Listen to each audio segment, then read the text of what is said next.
High everyone, नमस्ते सबैजनालाई। Welcome back to Nepali village girl. अनि तपाईँहरू सबैजनालाई स्वागत गर्न चाहन्छु। अनि don't skip my video, like share comment. सबैभन्दा पहिले त त्यही भन्नु पऱ्यो नि होइन, फकाउनु पऱ्यो नि तपाईँहरूलाई, मेरो युट्युब फ्यामिलीलाई। तर त्यस्तो साह्रो चिप्ले त मैले हान्नु परेको छैन अहिलेसम्म है, किनकि अब सरी मैले केक खाँदैछु नि त। यहाँ देख्न सक्नुहुन्छ ब्रिटानियाको केक खाँदैछु हो। खाना ल्याएको थिइनँ नि त आज, म ब्रिटानियाको केक खाँदैछु। सो पहिलाको भिडियो कस्तो लाग्दैछ तपाईँहरू कमेन्ट पनि गर्नुभएको छैन, म हेर्दैछु। अन्त लगभग मेरो 2000जना भइसकिसक्यो है। कतिपल्ट पनि भन्नु लाज लागिसक्यो। अन्त म धेरै खुसी छु। अन्त अब अझै मिहिनेत गर्छु होइन। अन्त यो विशेष मेसेज चाहिँ मेरो साथी आशाको लागि, त्यो खुस्री हो यसको नाम, सर्ट फर्म चाहिँ खुस्री राखेको छु मैले त्यसको नाम। अन्त त्यसले मलाई कल गरिबस्छ, म त्यसलाई धेरै मिस गर्छु होइन। अन्त मेरो साथी आरती, निशा, टिप्नम, अरिना साथीहरूको पुरा याद आउँछ क्या। अहिले म एक्लै छु हेर्नुहोस् त, सानो हिँडेल साथी अहिले कोही छैन, एक्लै छु हो। अन्त पुरा मिस गर्छु तिमीहरूलाई। आई लभ यु मेरो Khusri, Pupuli, Nisha, Tipnam. Okay, bye bye. तिमीहरूले मलाई मिस गर्छस् गर्दैनस् भने साथीहरूले क्या मलाई यस्तो सोध्छ कि युट्युबमा भिडियो हालिस् साथी, हाले दामी रहेछ भनिदिन्छ होइन, भनिदिन्छ। तर यस्तो खोइ दुइटै छैन त, यस्तो टिप पनि छैन त, टिङ्लिङ्ग पनि छैन। एक्सक्युज मी, भिडियो हेर्छ, सबै कुरो गर्छ, मलाई फोन पनि गर्छ, सबै कुरो गर्छ, तर लाइक सेयर कमेन्ट खोइ साथीभाइ हो। सन्तान पनि मेरै ग्याजेङ, साथी पनि मेरै ग्याजेङ, स्टुडेन्ट पनि मेरै छ, कमेन्ट पनि छैन, लाइक पनि छैन। लाज लागिसक्यो यार। अहिले चाहिँ दिव्यस चाहिँ आएर ट्युसन पढ्नु थालिसक्यो। अनि उसको काकाले पढाउँदैछ दिव्यसलाई। अन्त म चाहिँ छेउमा बसेर क्यामेरा गरिरहेको छु। अन्त दिव्यस डेली आएर पढ्ने गर्छ यहाँनिर। अन्त म गएँ दोकानमा, भोक लाग्यो मलाई। अन्त मैले मोमो खाएँ अलिकति। अनि त्यहाँनिर मोमो एकदमै टेस्टी पाउँछ, प्रीति दिदीले बनाउनुहुन्छ, यो चाहिँ बाटोको छेउमा पाउँछ। अन्त आज चाहिँ साह्रै भोक लागेर मैले अलिकति मोमो खाएको। बुढागञ्ज भन्दा पनि नि खोरीबारीको बाटो जुन चाहिँ खोरीबारीबाट जुन चाहिँ घोसपुर जान्छ त्यो बाटो चाहिँ राम्रो। र सेमिका बहिनी र हामी मिलेर चाहिँ एउटा बाजे बोजूको एकदम जीर्ण अवस्था घरको भएको कारणले गर्दाखेरि डोनेसन उठाउँदैछौँ।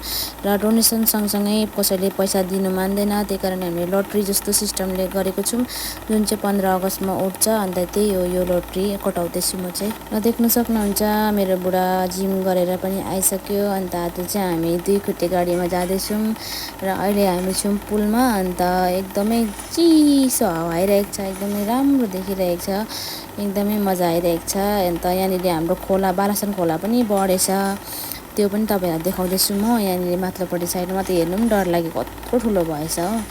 अन्त बिहानसम्म सप्पा थियो, अहिले त कस्तो डरलाग्दो बढेछ, कत्रो फिजिएछ पनि होइन। अन्त यहाँनिर बाँध छैन हाम्रो दुधियामा। अनि धेरैजना आए बाँध लगाइन्छु भन्ने, तर कसैले पनि लगाएको छैन। अब कुनै दिन बाङबुङ लान्छ होला, त्यतिखेर सायद लगाउनुहुन्छ होला होइन। तर तबसम्मको लागि चाहिँ यो बालासन खोला हेरिराख्नु होला सबैजनाले। अन्त एकदमै डरलाग्दो तल्लोपट्टि साइड त झन् भित्ता खनेर पहिरो पनि गइसकेको छ। अनि पल्लो पानीघट्टाको डाँडापट्टि त झन् त्यो पानीघट्टा जाने बाटोपट्टि त झन् बाङबुङ पारेर लगिसकेको छ।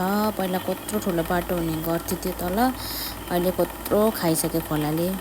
र यहाँ चाहिँ मेरो बुढाले भन्दैछ अब युट्युबबाट भिडियो बनाएर के हुन्छ भन्दैछ। म चाहिँ भन्दैछु म तिम्रो लागि एउटा गाडी किनिदिन्छु भोलिपछि, युट्युबबाट कमाएर यो साल पुरा मिहिनेत गर्छु भन्दैछु होइन।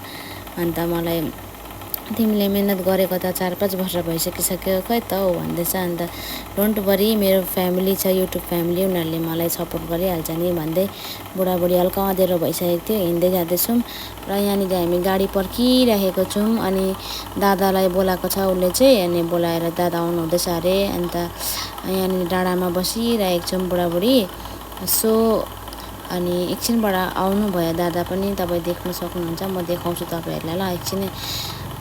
आउनुभयो दादा, ठुलो दादा। अनि अब हामी जान्छौँ यही स्कुटीमा चढेर।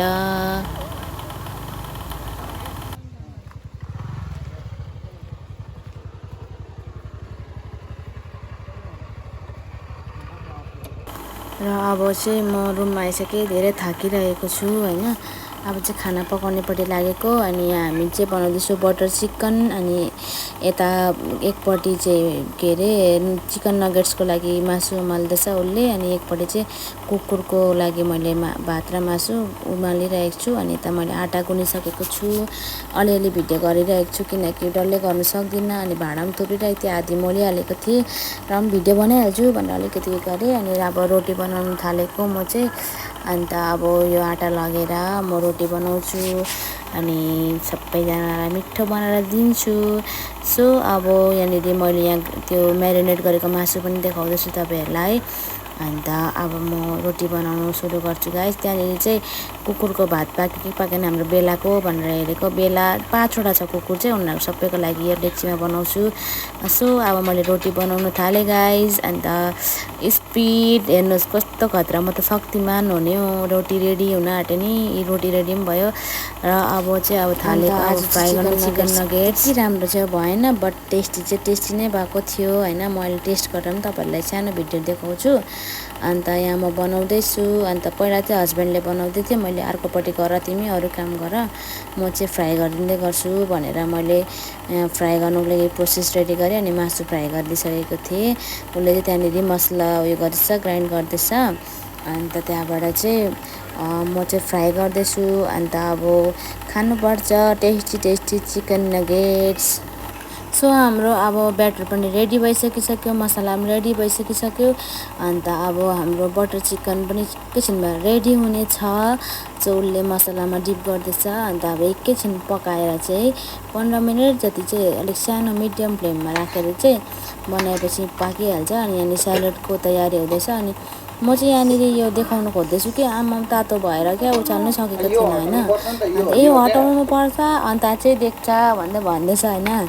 अन्त त्यो हटाएर चाहिँ म देखाउँदैछु। तातो छ, एकदमै मिठो, एकदमै टेस्टी। सो स्यालेड पनि रेडी भइसक्नु आँट्यो। अनि हामी चाहिँ आज भुइँमा बसेर खाने हामीले प्लान गऱ्यौँ। अनि सो द्याट त्यहाँ सबैजना सबै सामान राखेँ। अन्त मैले पस्किँदै सबैलाई दिएँ। यो अहिले चाहिँ फिलहाल चाहिँ उसले उतापट्टि हाम्रो दादाहरूलाई भाउजूको भाग त्यहाँनिर निकालिदिँदैछ, अयानको भाग। अन्त त्यहाँबाट चाहिँ हामी खान्छौँ। हामी मतलब आमा बाबालाई पहिला दिइहाल्छु, अन्त किरणलाई दिन्छु, त्यहाँबाट आर्यनलाई दिन्छु, अन्त म खान्छु। अन्त सो अब पस्किनु पनि थालेको। अन्त अब खानु पनि स्टार्ट गरिसक्यो। अन्त आर्यनलाई पनि पुरा मिठो लाग्यो अरे हो, दामी लाग्यो माइजू भन्दैछ हो। अन्त सबैजना टिभी हेर्दै बसेर खानु हुँदैछ। अन्त आज सबैजनाको फेस उज्यालो भएको देखेर खुसी लागिरहेको छ। अन्त एकदमै राम्रो मजाले खाँदैछ। सबैजना हेल्दी छ, कोही बिमारी सिमारी छैन। बिमारी सिमारी भने अनुहार अँधेरो भइरहेको हुन्छ है सबैको। अनि यसरी नै सधैँभरि खानु पाऊँ होइन, मिठो टेस्टी बनाउँदै। र आजको भिडियो तपाईँहरूलाई कस्तो लाग्यो कमेन्ट गर्नु नबिर्सिनु होला। Thanks for watching guys.